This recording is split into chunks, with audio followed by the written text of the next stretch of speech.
Hi, my name is Sean Cornett, Executive Consultant with Ambit Energy, and the question I want to tackle here for you is something that I get nonstop. So I figured it'd be easier to put together a video to answer the question, and anytime it came up I could refer people to that to take care of it. It's something that comes very natural because I live in a non-deregulated area. In fact, I oftentimes joke that you don't have to be intelligent to be successful in Ambit, because I moved from San Antonio, Texas, one non-deregulated area, to St. Louis, Texas, another non-deregulated area. But in all seriousness, you get the question a lot, how do you build? You know, people want to put their prospects who are in non-deregulated areas on three-way calls with me and share what it is I do. And you know, the bottom line is I don't necessarily do anything that's that different than you guys do in deregulated areas. In fact, nothing different. I just do more of it, very simply. Now, yes, there are some other things you can do beyond the norm, and we'll talk about that. But let me just put it straight for you. If you're prospecting somebody in a non-deregulated area, be real. I'm going to let them know, hey, yes, it would be a lot easier if you were in a deregulated area. So by default, that means it's harder for you in your situation to do this business. Does that make it impossible? No. Obviously, there are senior consultants, executive national consultants that don't live in a deregulated area. But it's definitely a bit more of an uphill climb. I'm not going to lie to them. I'm going to tell them the truth. But at the same time, I'm going to share with them how large the size and the scope of this opportunity. The fact that we're on the very early stages of deregulation. It's, you know, going to hit the rest of the country and globe eventually. And they are lucky enough to be hearing about it right now. And just that alone puts them in a good situation, better than average. So they know about it at this early stage of the game. Effectively speaking, though, what they've got to do is they've got to be able to extend their networks into deregulated areas. They've got to be able to do it, or else they won't succeed.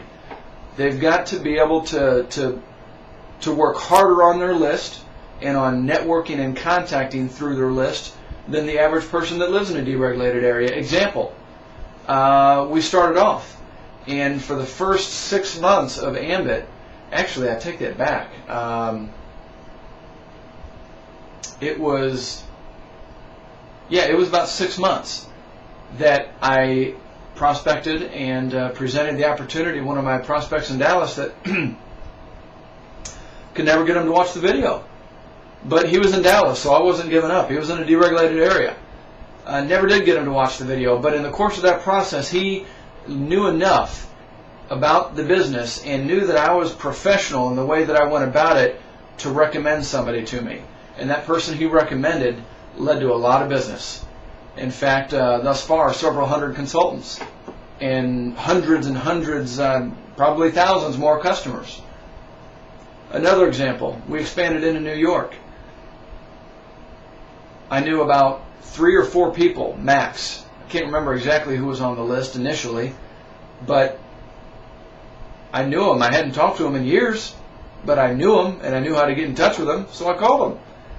And both of them took, not weeks, but months, 3 months on the low end, to effectively share the scope of the opportunity with them and for them to see what was taking place here. They got started and got involved. 2 out of the 3 or 4 that I contacted. And one of them's led to thousands upon thousands of customers, and thousands, well, not quite thousands plural, but well over 1,000 consultants. And I can guarantee you both of those people, both of them, never would have made the list if this business were available nationwide. If I had access to my entire list to prospect equally. When I say equally, I mean if the opportunity were equal to everybody on my list. I'm not going to lie, the opportunity is not equal. It's not equal for somebody that lives in Washington, the state, than it is for somebody that lives in San Antonio. It's easier for somebody in San Antonio. Why? Because I'm closer to the action. It's not equal. So if I had access to my entire list, if they had equal access to the business, several of the people that have led to thousands of consultants in my organization wouldn't be in the organization because they never would have made the list. And so what do you have to do in a non-deregulated area? You've got to work harder on your list than everybody else. You've got to be more committed over a longer period of time to the people on those lists and to prospecting them and to staying committed to the vision than everybody else. And yeah, you're going to have to do some physical things as well beyond just the norm, like you may need to work really hard to get your customers. In fact, Damien and I, we had, I think we had 500 or so customers on our team before we were even qualified to get paid on them.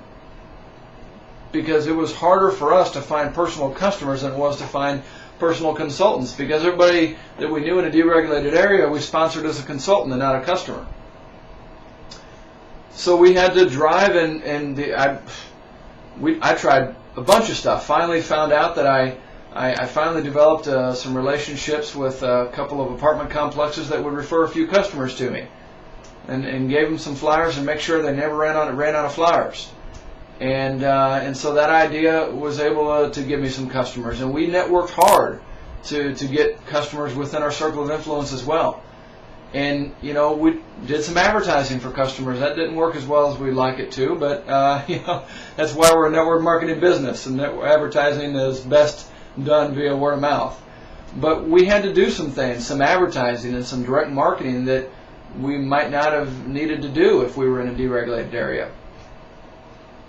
And, we had to travel. We had to, pay a visit to the deregulated areas to get those customers and knock on a few apartment complexes and develop some relationships there, and to, put out some flyers to get things done. And I don't really recommend those things to anybody because it's not fun. I don't like to do it, and it's not very effective. But I had to go above and beyond to get it done. And finally, if you're in a non-deregulated area, your effective list is going to be shorter. So you might need to do some advertising, buy some leads, use the Power Pitch system that you can find at MomentumMatrix.com, Steve Thompson's system. Great way to place classified ads and to use some online, ad sites to generate some prospects for your business and customers. So you're going to have to do some of those direct marketing or cold marketing systems. But effectively speaking, you still cannot get away from the core fundamentals of the business. Build the list and work it harder than anybody else, and network through the list. Don't just contact people in deregulated areas. Why? Because you don't live in a deregulated area, yet you know people in a deregulated area, and yet you're interested in the business from a non-deregulated area. So it stands to reason that other people will too.